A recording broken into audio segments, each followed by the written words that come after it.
Hello students, I am here for delivering my lecture on CVD and epitaxial layer growth. In this topic, we have already discussed about cold wall reactors.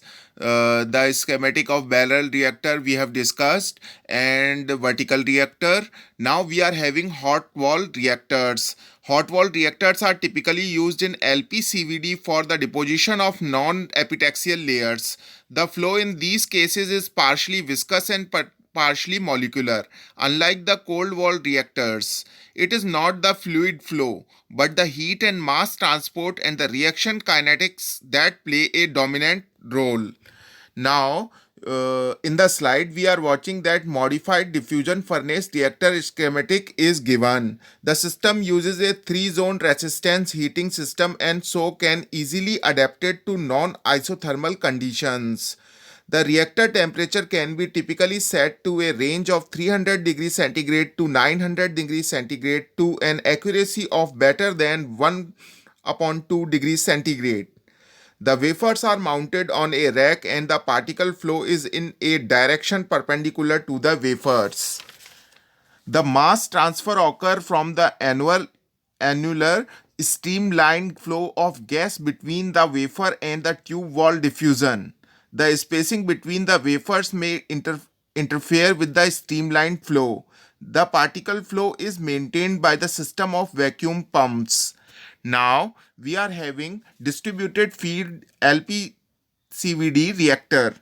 The system uses a three-zone resistance heating system and so can easily adapt it to non-isothermal conditions. The reactor temperature can be typically set to a range of 300 degrees centigrade to 900 degrees centigrade to an accuracy of better than half degree centigrade.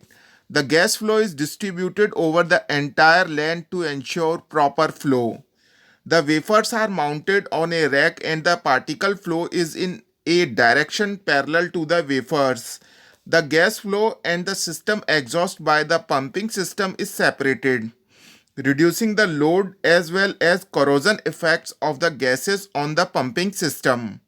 The normal pressure is such systems range from 0.1 to 10 torr, but can also be used at atmospheric pressure if desired. Now we are having atmospheric continuous feed CVD reactor in the slide. The system uses a multiple zone resistance heating system so can be easily adapted to non-isothermal conditions. The reactor temperature can be typically set to a range of 300 degrees centigrade to 1200 degrees centigrade to an accuracy of better than half degree centigrade. The wafers are continuously fed through a conveyor belt system resulting in high throughput. The wafers are mounted such that the particle flow is in a direction perpendicular to the wafers. The input gas mix flows through the center of the reactor. A jet of fast flowing nitrogen on either side serves to control the gas flow. The wafer are heated by convection by the heater block located within but separated from the reactor. Large wafer can easily accommodated and a large throughput can be maintained by means of these reactors. So these are all about reactors. Thank you very much.